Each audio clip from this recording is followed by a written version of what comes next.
ప్రాణప్రతిష్ఠ వేళ ఆధ్యాత్మికం పేరిట ఆన్లైన్లో ఫేక్ ఉత్పత్తుల హవా కనిపిస్తోంది. అయోధ్య పేరిట నకిలీ ప్రసాదం అమ్మకాలు చేపట్టిందన్న ఆరోపణలతో ఈ కామర్స్ దిగ్గజ సంస్థ అమెజాన్ సంస్థకు కేంద్రం నోటీసులు జారీ చేసింది. Confederation of all India traders ఫిర్యాదుపై స్పందించిన central consumer protection authority Amazon సంస్థకు నోటీసులు పంపింది. శ్రీరామ మందిర్, అయోధ్య ప్రసాద్, రఘుపతి నెయ్యి లడ్డు, అయోధ్య రామ మందిర్, అయోధ్య ప్రసాద్, కోయాకోబి లడ్డు, రామ్ మందిర్ అయోధ్య ప్రసాదం, దేశీ దూద్ పేడ పేర్లతో అమెజాన్లో అమ్ముతున్నట్లు తెలుస్తోంది.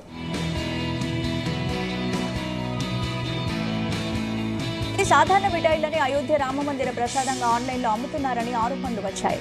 ఇక తప్పుడు ప్రకటనలతో వినియోగదారుల్ని మోసం చేస్తున్నారని అమెజాన్ పై సిఐటి ఫిర్యాదు చేసింది. వినియోగదారుల రక్షణ చట్టం 2019 ప్రకారం చర్యలు తప్పవని హెచ్చరించింది.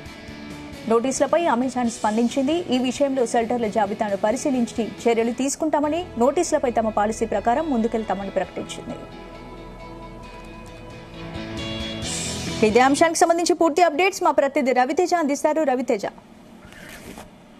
ఆన్లైన్ అమెజాన్ ద్వారా అయోధ్య రామ మందిర లడ్డు అంటూ కూడా అనేక ప్రకటనలు రిలీజ్ అవ్వడము, ఈ అమెజాన్ కి విపరీతమైనటువంటి తాకిడి పెరగడము, అందరూ కూడా ఆన్లైన్ ద్వారా అయోధ్య లడ్డు అంటూ వస్తున్నటువంటి ప్రకటనలను స్వాగతించి ఆహ్వానించి అందరూ కూడా దాని ఆన్లైన్ ద్వారా బుకింగ్స్ పెరగడంతో మాత్రం ఈ వ్యవహారం పైన ఉత్పత్తుల సంస్థ తీవ్రంగా పరిగణలోకి తీసుకుని ఇప్పటి వరకు ట్రస్ట్ నుంచి గానీ, అయోధ్య రామ మందిరం నుంచి గానీ ఆన్లైన్ ద్వారా లడ్డూలు విక్రయాలు జరుపుతున్నామంటూ కూడా ఎక్కడ ప్రకటన ఇవ్వనప్పటికీ అన్ని లడ్డూలు కూడా మేము బయటికి పంపించాము, తయారు చేశాము, ఇన్ని లడ్డూలు భక్తులకు అవైలబుల్ లో ఉన్నాయన్న ఒక విషయాన్ని అక్కడ ఎలాంటి నిర్ధారణ లేనప్పటికీ అమెజాన్ ఆన్లైన్ వెబ్సైట్ మాత్రం ఈ విపరీతమైనటువంటి లడ్డులని ఆన్లైన్ ద్వారా బుకింగ్స్ తీసుకుంటూ ప్రజలను బురిడి కొట్టిస్తుందంటూ కూడా అమెజాన్ పైన ఉత్పత్తుల సంస్థ ఇప్పటికే పోలీసులకు, కోర్టులో కూడా ఈ విషయాన్ని పిటిషన్ దాఖలు చేసినట్టుగా తెలుస్తోంది.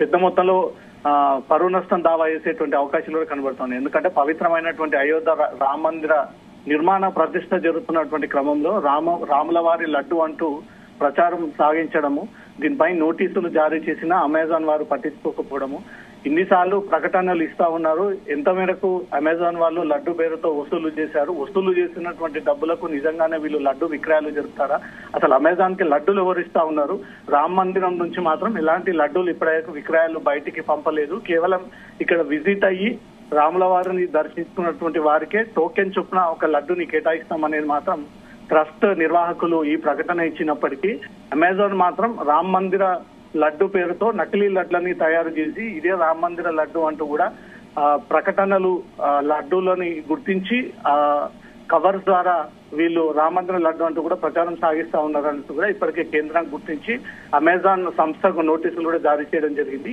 ఈ నోటీసులు అందుకున్నటువంటి అమెజాన్ సంస్థ వారు దీనిపై మేము కూడా ముందుకు ప్రొసీడ్ అవుతాము అనే ఒక విషయాన్ని కూడా వారు క్లారిటీ ఇచ్చినట్టుగా తెలుస్తుంది. ఇప్పటికైనా భక్తులు, దేశ ప్రజలు ఎవరు కూడా ఆన్లైన్ ద్వారా రామ మందిర లడ్డు విక్రయాలు జరుపుతున్నారని మీ నోటీస్కి వచ్చినా, మీకు లింక్స్ వచ్చినా వాటిని నమ్మకండి. అవన్నీ మోసపూరితమైనటువంటి స్టేట్మెంట్స్, వాగ్దానాలు, ప్రకటనలు ఇస్తా ఉన్నారు. అయోధ్య రామ మందిరం నుంచి కానీ, అయోధ్య ట్రస్ట్ నుంచి కానీ లడ్డులు ఆన్లైన్ ద్వారా కానీ ఇంటికి పంపించేటువంటి విధానం మాత్రం ఇంకా అమలు పరచలేదు. వచ్చినటువంటి భక్తులకు మాత్రమే లడ్డులు అందజేత కార్యక్రమం ఉంటుంది అనేది కూడా ఇప్పటికే ఆ స్పష్టత తెలియజేశారు. దేశ ప్రజలు ఎవరు కూడా సైబర్ నేరగాళ్ల చేతుల ఈ లడ్డూల విషయంలో కూడా మోసపోయి డబ్బులు మాత్రం ముందుగానే ఇవ్వకండి అంటూ మాత్రం దీనిపై అప్రమత్తం చేస్తూ కేంద్ర రాష్ట్ర ప్రభుత్వాలు కూడా ఇప్పటికే ఆదేశాలు జారీ చేయడం జరిగింది. ఏదో రకంగా రామ మందిర పేరుతో బిజినెస్ చేసేటువంటి కొత్త రకమైనటువంటి తెరపైకి తీసుకొస్తా ఉన్నారు ఈ తప్పుడు గాళ్ళు, కేటుగాళ్ళు, సైబర్ నేరగాళ్ళు. అమెజాన్ నుంచి వచ్చినటువంటి ఈ ప్రకటనలపై మాత్రం కేంద్రం సీరియస్ గా తీసుకొని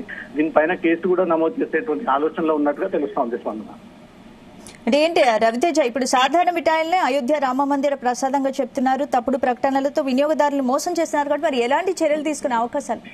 దీనిపైన పోలీస్ శాఖ వెరిఫై చేయాల్సి ఉంది. సాధారణ స్వీట్ హౌస్ లో దొరికేటువంటి లడ్డూని తీసుకొచ్చి రామ మందిర లడ్డు అంటూ కూడా ప్రకటనలు, ప్రచారం ఇప్పటికీ పబ్లిక్ కి కొంతమందికి రీచ్ చేశామనేది కూడా కొంతమంది అక్కడ కామెంట్స్ లో కనబడతా ఉంది. కానీ కేంద్ర సంస్థ నుంచి అయోధ్య రామ మందిర లడ్డూలు ఎక్కడ కూడా విక్రయాలు జరపలేదు, ఇంకా అందుబాటులోకి తీసుకురాలేదు. 22వ తారీఖున మాత్రమే భక్తులు స్వామివారి దర్శనానికి వచ్చినప్పుడు చేతికి అందించడమే తప్ప ఆన్లైన్ ద్వారా అయోధ్య రామ మందిర లడ్డులు విక్రయాలు జరగట్లేదు అనే దానిపై మాత్రం స్పష్టంగా తెలియజేశారు. అమెజాన్ సంస్థ వారు, అమెజాన్ ఆన్లైన్ ఆపరేట్ చేస్తున్నటువంటి ఈ నిర్వాహకులు మాత్రం ఆ ప్రైవేట్ లడ్డూలను తీసుకొచ్చి అయోధ్య రామ మందిర లడ్డు అంటూ స్టిక్కర్ అతికించి ఆ కవర్లని విక్రయాలు చేపడతా ఉన్నారు. ఇప్పటి వరకు ఎంతమంది భక్తులకు కానీ కస్టమర్స్ కి కానీ లడ్డూలు చేరాయి, ఒక్కొక్క లడ్డుకి ఎంత వసూలు చేస్తా ఉన్నారు, అలా ఆన్లైన్ బుకింగ్స్ ఇప్పటి వరకు ఎంత పొందారు, ఎన్ని డబ్బులు వసూలు చేశారు, ఇంకెంతమంది డబ్బులు కట్టాల్సి ఉంది అనే దానిపై కూడా పూర్తిగా ఈ ఉత్పత్తుల శాఖ సంస్థ దీనిపైన ఆరా తీస్తా ఉన్నారు. దీనిపైన అధికారికంగా వీళ్ళు లీగల్ ప్రొసీడింగ్స్ లో కూడా ముందుకు వెళ్లేటువంటి అవకాశాలు కనిపిస్తా ఉన్నాయి. ఇప్పటికే అమెజాన్ కి నోటీసులు కూడా అందజేశారు. అమెజాన్ కూడా దీనిపైన తిరిగి రిప్లై కూడా ఇవ్వడం జరిగింది.